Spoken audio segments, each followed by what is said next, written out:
Direto da redação. Nós vamos chegar agora ao sul do Espírito Santo, na cidade de Presidente Kennedy. Uma reportagem que está no Diário da Guanabara, que é mais um capítulo da reportagem, da série de reportagem República dos Royalties. Você confere, é o capítulo 13, a divergência que expõe o caos em Presidente Kennedy. TCE, que é o Tribunal de Contas do Estado do Espírito Santo, e o Ministério Público de Contas dividem-se sobre as contas de Dorley Fontão, enquanto o município acumula um rombo de 545 milhões. O Dorley Fontão é o ex-prefeito de Presidente Kennedy, que tentou disputar o terceiro mandato, não conseguiu, ganhou a eleição, mas não levou, porque a justiça impediu sua posse, porque ele tentou, na verdade, terceiro mandato, que é vedado por lei. E recentemente, no âmbito da Câmara de Vereadores, durante uma audiência pública, as servidoras do Serviço de Contabilidade da Prefeitura admitiu um rombo de 545 milhões no orçamento já desse ano de 2025. Mas o que aconteceu foi que, relativo ao exercício financeiro de 2023, o Tribunal de Contas do Estado do Espírito Santo admitiu uma série de problemas na gestão do Dorley Fontão, mas ainda assim recomendou a aprovação das contas. O tribunal não aprova nem reprova as contas. O Ministério Público não aprova nem reprova as contas, apenas recomenda. Quem aprova ou desaprova é a Câmara de Vereadores, aí em Presidente Kennedy, que terá a atribuição de julgar as contas do Dorley Fontão. E a reportagem aqui, nesse 13º capítulo de República dos Royalties, destaca essa divergência entre um relatório e outro. O que destaca? O que diz aqui a reportagem no primeiro trecho? Uma batalha jurídico-institucional sem precedentes divide os órgãos de controle do Espírito Santo. De um lado, o Tribunal de Contas do Espírito Santo, que é o TCE, recomenda a aprovação com ressalvas das contas da gestão de 2023 do prefeito Dorley Fontão da Cruz, de Presidente Kennedy. Do outro, o Ministério Público de Contas é categórico. As contas devem ser rejeitadas pela Câmara de Vereadores. A divergência não é apenas técnica, ela revela a profundidade da crise que transformou o Presidente Kennedy, outrora uma das cidades mais ricas do país em PIB per capita, no epicentro da corrupção capixaba. O conselheiro relator Sérgio Abudbi Ferreira Pinto, do TCE, fundamentou sua decisão pela aprovação com ressalvas em uma análise que considera sanadas as principais irregularidades. Em seu voto, o conselheiro destaca que, abre aspas aqui, a recomposição integral dos valores de royalties, inclusive reatualizados, permitiu o reconhecimento da perda do objeto do indício relativo aos royalties que determina o afastamento do indicativo de irregularidade. É um termo técnico aqui que talvez só ele entenda. Para o Tribunal de Contas, a única falha que permanece é de natureza formal, a ausência de indicação dos programas prioritários de governo da Lei de Diretrizes Orçamentárias, uma omissão considerada passível de ressalva por não ter comprometido materialmente a execução orçamentária. Já o Ministério Público de Contas, através do parecer do procurador Luciano Vieira, não compartilha dessa visão benevolente. O órgão ministerial recomenda enfaticamente a rejeição das contas, argumentando que as falhas são sistêmicas e graves. E quais são as falhas que o Ministério Público de Contas aponta, que está destacada aí na reportagem? Olha, vamos a uma delas. Planejamento orçamentário deficiente, ausência dos programas prioritários na LDO. O que o conselheiro do Tribunal de Contas foi benevolente, considera uma falha grave, o Ministério Público aqui considera, tem uma visão diferente. Renúncia de receitas sem planejamento adequado. Renúncia de receitas, ou seja, ele renunciou ao que ele tinha a receber sem planejamento adequado.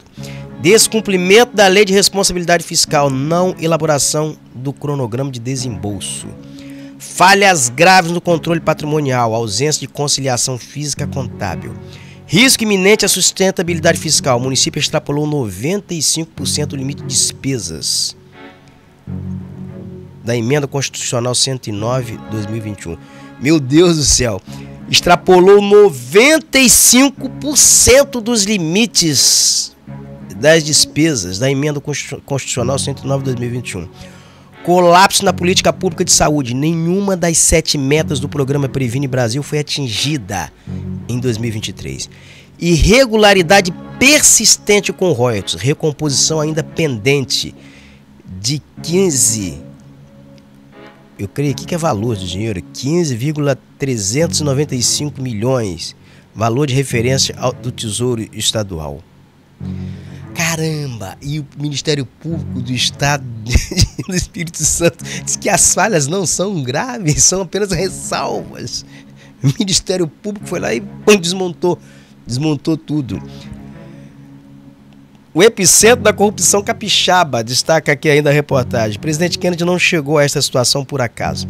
A cidade que detém o 6º maior PIB per capita do Brasil, graças aos royalties do petróleo, tornou-se um laboratório de má gestão e corrupção que a série República dos Royalties vem documentando ao longo de seus capítulos anteriores.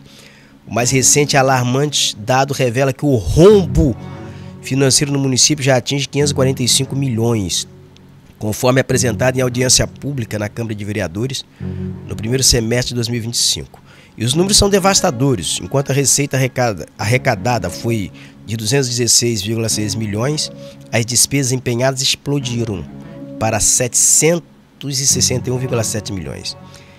E durante a audiência, a servidora de carreira Marilza Machado, do setor de contabilidade, foi contundente ao ser questionada pelo vereador Tércio Jordão. O que ela falou com o Tércio Jordão nessa audiência? A gente orienta, mas o prefeito não obedece. A gestão é do prefeito.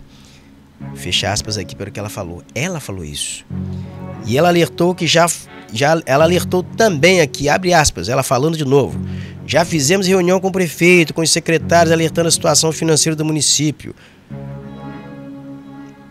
Olha só, hein? Fecha aspas aqui. Ela disse que ela alertou, fizeram reuniões, mas enfatizou que a gestão é do prefeito, dos secretários, que são gestores também.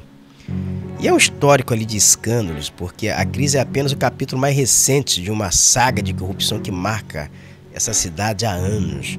Em 2019, a prefeita, isso está destacado também na reportagem, então a prefeita Amanda Quinta, ela foi presa em flagrante com 30 mil em dinheiro, em espécie, numa operação que desarticulou ali um esquema onde o empresário do Rio de Janeiro ele pagava propinas de 33 mil para manter contrato de transporte coletivo e limpeza urbana. Foi o que destacou na época.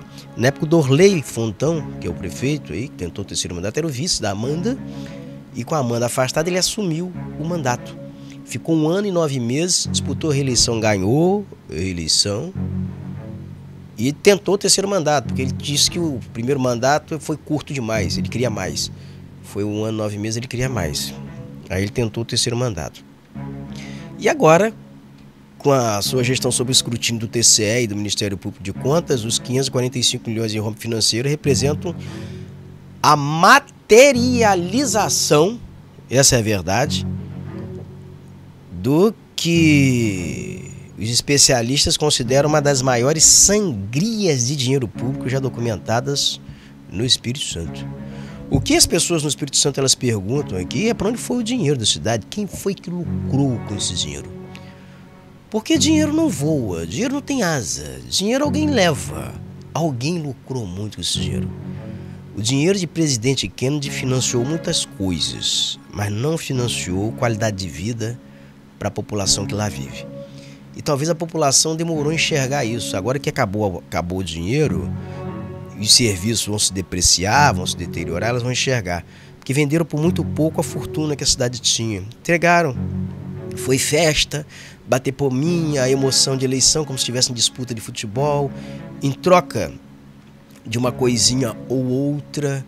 Mas enquanto isso, enquanto se festejavam, enquanto estavam brigando nas ruas, se tornando até inimigos de parentes, de vizinhos, por causa de briga local, de política local, essas pessoas estavam se enriquecendo, muita gente se enriquecendo. Eu tenho aqui a imagem da servidora na audiência pública da Câmara, tem? Ponha, por favor. Provisões de operações de crédito, que é tipo assim, eles estimulam se vai haver uma perda, tipo assim, eu empresto o dinheiro, pode perder, então você tem uma contabilização de uma despesa que pode vir a acontecer e pode não acontecer. Então, isso está naqueles 582. Então, na realidade, a gente não gastou 582, mas tem ali 400 e poucos mil ali de taxa administrativa, sim, que a gente paga, né, pagamos até o dia 30 de junho. Não, minha pergunta é justamente essa. Se a gente tinha 50 milhões, a gente pagava essa taxa. Um exemplo, 1 milhão. Ah, tá, emprestou 30 milhões, tem 20 de saldo. Se essa taxa, a gente continua pagando 1 milhão pelos 20, entendeu? Isso aí que eu queria que fizesse esse levantamento para poder saber se esse valor diminui ou não. Eu creio que o valor não diminui, porque é um percentual e mesmo que esteja emprestado, eles estão gerenciando esse empréstimo, né? Aí fica fácil demais. Mas tá bom. Manda aqui, o dinheiro que Kennedy, por exemplo, colocava em banco para administrar o dinheiro de Kennedy, para ter o dinheiro lá guardado, o banco cobrava uma taxa enorme, 1 milhão de reais. Guarda aqui em casa, cara, não cobro nada, guardo de graça o dinheiro de Kennedy, não vou tocar em um tostão de Kennedy. Então, era muita gente lucrando assim muito dinheiro. Essa saga que a gente está botando aqui em República dos Royalties, ela assim, é interminável. Porque a gente tem agora, vai entrar agora, por essa reportagem da Diário da Guanabara, está entrando também em outra fase, tem questões de adesões de atas, questões de repasses de dinheiro de empresas que receberam, quais foram as empresas, a quem estão ligadas as empresas que ganharam essas adesões de atas em Presidente Kennedy. Tem história de compra de helicóptero, tem quem viajou no helicóptero, onde está o helicóptero que compraram com o dinheiro de presidente que ganharam aí em Presidente Kennedy. Tem dinheiro que o dinheiro do governo de estado tomou. Então, assim, é o chamado arrego institucional. O prefeito que não se submete a esse arrego institucional, ele é alvo de operação policial, está patente isso. Está claro, está muito claro. Até aqui, as conclusões que se chegam com essa série de reportagens. Um dos repórteres que trabalha nessa série agora está na Tailândia, é o Bruno, está na Tailândia, está acompanhando, está fazendo esses cruzamentos de dados. E é um negócio assim que impressiona. Quando você está num país estrangeiro, você está fazendo esses cruzamentos de dados, você vai vendo como funciona o controle externo num país como Tailândia, nesses outros países, como funciona o Espírito Santo, você pensa que você voltou ao período das trevas aqui no Brasil. E vai dar um documentário excelente. Um dos documentários que a gente quer fazer, a gente quer produzir, quando é que começa essa sina em Presidente Kennedy. Uma delas vai ser o documentário sobre a Operação Lee Oswald, uma das primeiras operações policiais que aconteceram em Presidente Kennedy. O detalhamento do que narra ali, os detalhes da Operação Lee Oswald, é um negócio assim que impressiona, faz corar monge de pedra. Nós vamos continuar ainda essa cobertura aqui só para mostrar por que o que ficou, assim, o Dorley ele propagou entre os militantes, é natural que faça isso, você faz parte do jogo, é que as contas dele teve parecer favorável do Tribunal de Contas. Fato, teve, mas não explicou que o parecer do Ministério Público de Contas, mas assim, é devastador e derruba a benevolência do Tribunal de Contas do Estado. A leitura, mostra aí a cópia, porque a gente está disponibilizando na reportagem do Diário da Guanabara a cópia do documento. Então a primeira fase do documento, aí acima, você vai ter acesso ao que diz o Tribunal de Contas, faz as ressalvas, dizendo que não foi nada muito grave, que foi tudo muito bem, que não sei o quê, que dá para reverter, que passou uma maquiagem. Mas quando vem abaixo para o relatório do Ministério Público de Contas, que é o Ministério Público, mas vem destruindo, vem devastando completamente. Agora, quem terá a atribuição de aprovar isso ou reprovar é a Câmara de Vereadores. Vereador de Presidente Kennedy agora vai ter que mostrar a cara, vai ter que mostrar a quem serve. Não se pode servir a dois senhores. Ou serve a população, ou serve a quem está mandando. Ou vai mostrar que é independente ou que é puxadinho. Não se pode servir ao mesmo tempo a Deus e a Mamon. Não se pode servir ao mesmo tempo a Deus e a Baal. Então agora vão ter que mostrar. Eu já sugeri que essa Câmara faça uma eleição, agora antecipe a eleição para a presidência da Câmara, aproveita que a cidade vai ter novas eleições, tá? vai ser marcado um calendário eleitoral, o Tribunal Superior Eleitoral, a qualquer momento manda, se não vai ser esse ano, mas vai ser ano que vem, é inevitável.